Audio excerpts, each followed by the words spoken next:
En esta entrega de conflictos y territorios abordaremos las disputas asociadas al control de los recursos naturales, el acelerado extractivismo en nuestra América y el avance de la infraestructura y conexiones necesarias para el llamado desarrollo.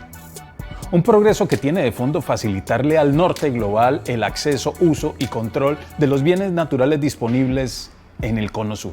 Abordaremos esa tensión permanente, ese constante choque con las comunidades originarias, pueblos, el terricidio como categoría que avanza con el aval de los Estados-nación. En esta oportunidad hablaremos de las rutas del saqueo en América Latina.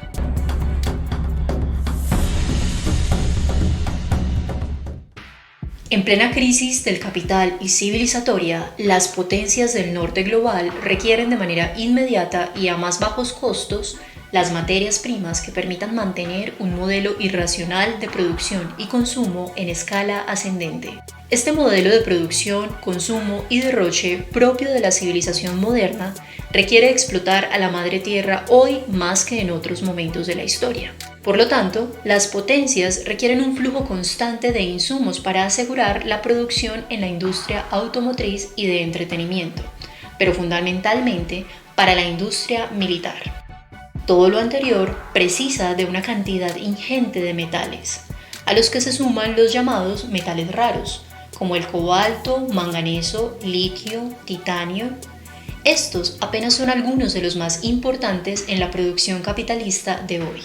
Los Estados Unidos, Japón y los países de la Unión Europea tienen déficits estructurales tanto en petróleo como en minerales estratégicos, por lo que son altamente dependientes de los países que ellos llaman subdesarrollados.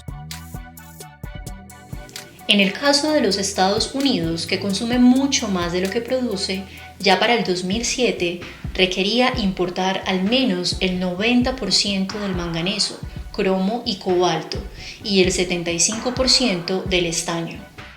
En su conjunto, América Latina y el Caribe suministran a Estados Unidos el 66% de aluminio, el 40% de cobre, el 50% de níquel. En el caso de Europa, que depende un 74% de las importaciones, hoy, en medio de la profunda crisis global, la dependencia a nuestra América es aún mayor. Por otra parte, la Organización de las Naciones Unidas para la Agricultura y la Alimentación, FAO, en sus proyecciones muestran que para 2050 contaremos con una población mundial mayor a los 9.100 millones de seres humanos. Y para garantizar alimentos que cubran esta demanda, se hará necesario aumentar la producción de estos en un 70%. Los países ricos ya no cuentan con capacidad de producción y expansión de alimento, por lo que esperan que dicha producción se haga en su mayoría en los países del sur global. ¿Cómo garantizar que estos recursos lleguen en la cantidad y tiempo indicados? Una de las respuestas está en la llamada Iniciativa para la Integración de la Infraestructura Regional Suramericana IRSA, un plan para acelerar la construcción de megaedificaciones en América del Sur. Con ellas, las empresas privadas se benefician, autorizan y facilitan extraer y transportar recursos naturales y mercaderías a muy bajos costos y sin responder por los daños sociales y ecológicos presentes y futuros causados a la madre tierra. Ya mismo se construyen extensas y nuevas autopistas, rutas para ferrocarriles, hidrovías y puertos, gasoductos, oleoductos, acueductos y eficientes redes de telecomunicaciones para garantizar así la conectividad necesaria. Los gobiernos del sur se hiperendeudan con la banca internacional para construir estas obras para el beneficio del norte global. ¿A cambio de qué?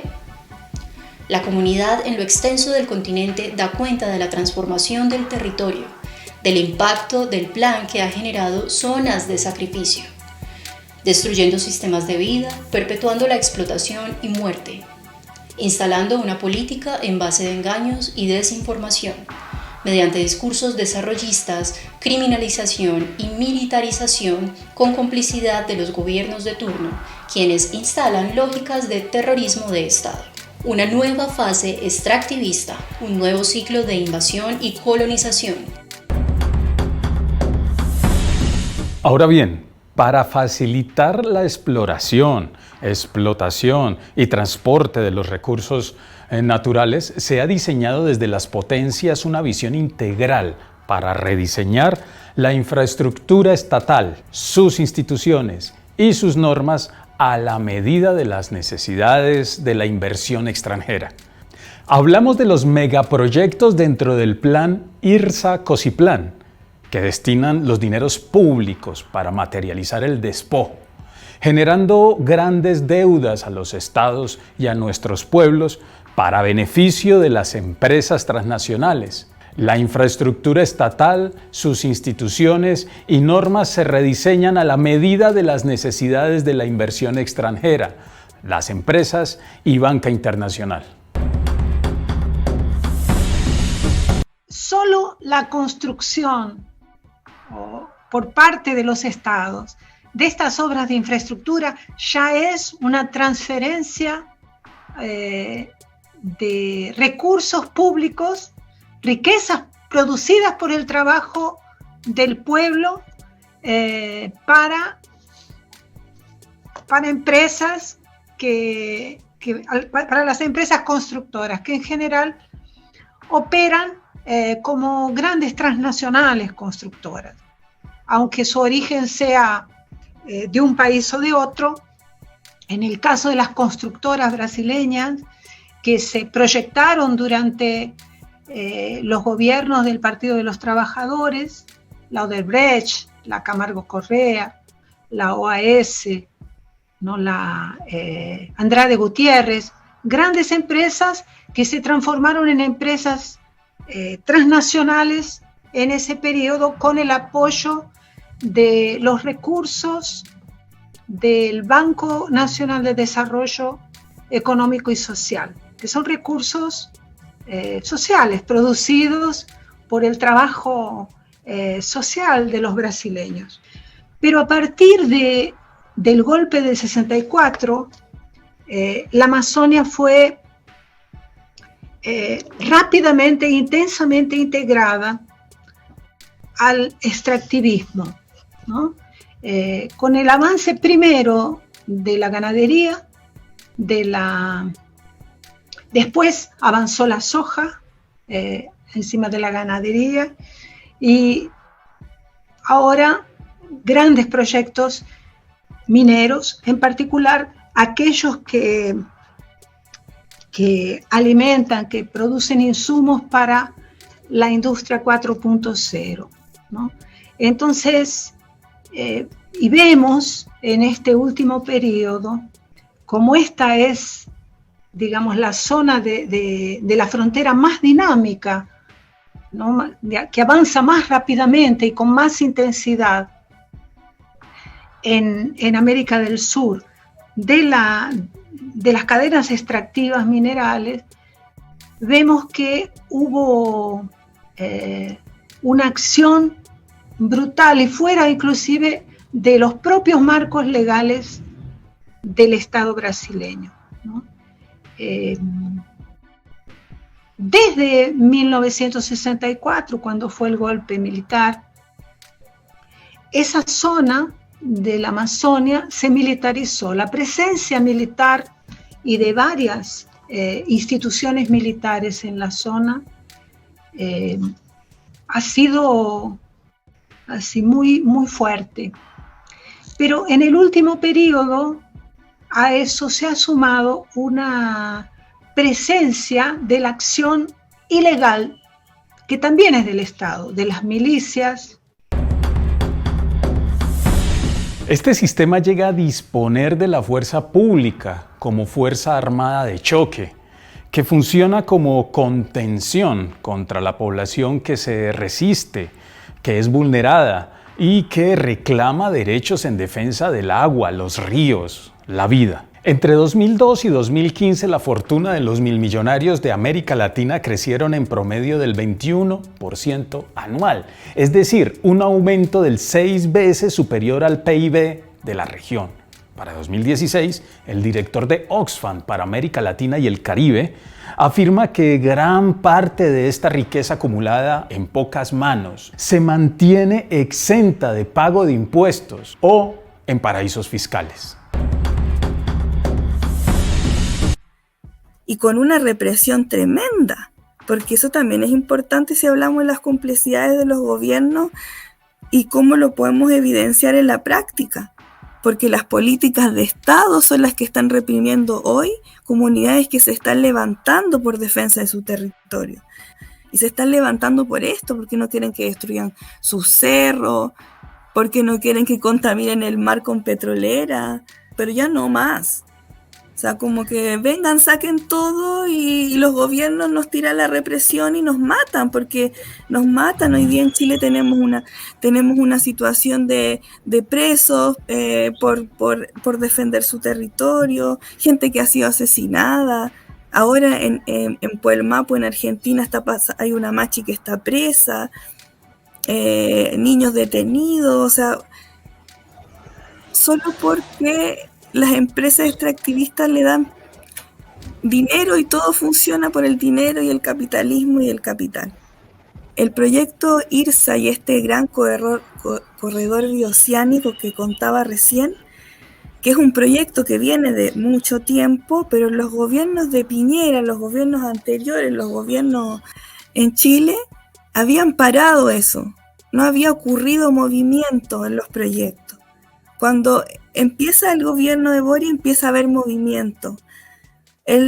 Una de las primeras visitas que hace a Argentina y se pone el tema del túnel de Aguas Negras, que es parte del corredor bioceánico, que lo plantean distinto, pero es lo mismo, como una gran forma de unir dos países para la producción y para las buenas energías y toda la hermandad. Luego viaja como primera visita a Chile, pero aquí al Valle del Elqui, y tienen un congreso donde de nuevo vuelve a salir el tema del túnel de Aguas Negras, que es un proyecto que ya la ciudadanía había reclamado. La Asamblea en Defensa del Elqui en su tiempo también puso el tema sobre la mesa, presentaron cosas y estaba parado justamente porque la comunidad planteaba que un túnel y la gran carretera con el flujo de camiones que iba a haber acá, o sea, iba a ser una cosa tremenda para la gente que habita los territorios y los poblados, porque acá estamos en la ruralidad, que es un gobierno que se pone, ¿no? Así como este traje de que no es, ¿cómo se llama? Oveja, pero un lobo. Se destaca un etnocidio que se expande y profundiza en la región y un desafortunado terricidio. Se trata de una lógica colonizadora, de dominación y humillación constante, la imposición de una mirada desarrollista que prevalece aún en gobiernos progresistas o llamados alternativos. Una serie de obras de infraestructura supuestamente para mejorar la conectividad entre los pueblos, supuestamente para mejorar el acceso a las tecnologías, el acceso a la energía, el acceso a la educación, a la salud, a la justicia, a la cultura. Pero nosotros sabemos muy bien de que todas estas rutas, estas carreteras, como le llaman en algunos países, se han construido para facilitar el saqueo de nuestros bienes comunes. Porque no son recursos naturales, son bienes comunes a todos los pueblos. Y no puede un gobierno, cualesquiera sea el color político, decidir por esos bienes comunes. Somos los pueblos quienes debemos organizarnos, decidir cómo vamos a usar esos bienes comunes a beneficio de los pueblos y en total armonía con la Pachamama, sin destruir nuestro territorio. En este momento, toda la cordillera y todas las provincias que damos a la cordillera de los Andes, estamos repletas de proyectos mineros, con el agravamiento de que cada gobierno que asume en nación y en las provincias profundiza en este modelo extractivista. Hace muy poquito se ha conformado lo que se llama el Norte Grande en Argentina.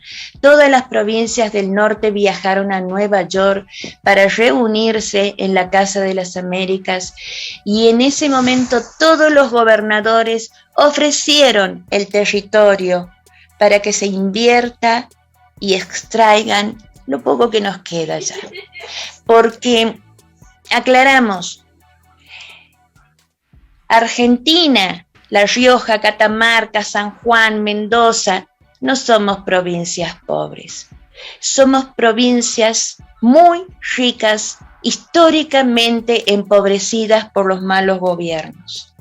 Gobiernos que generan ese empobrecimiento para traer como solución a la minería y al extractivismo en general.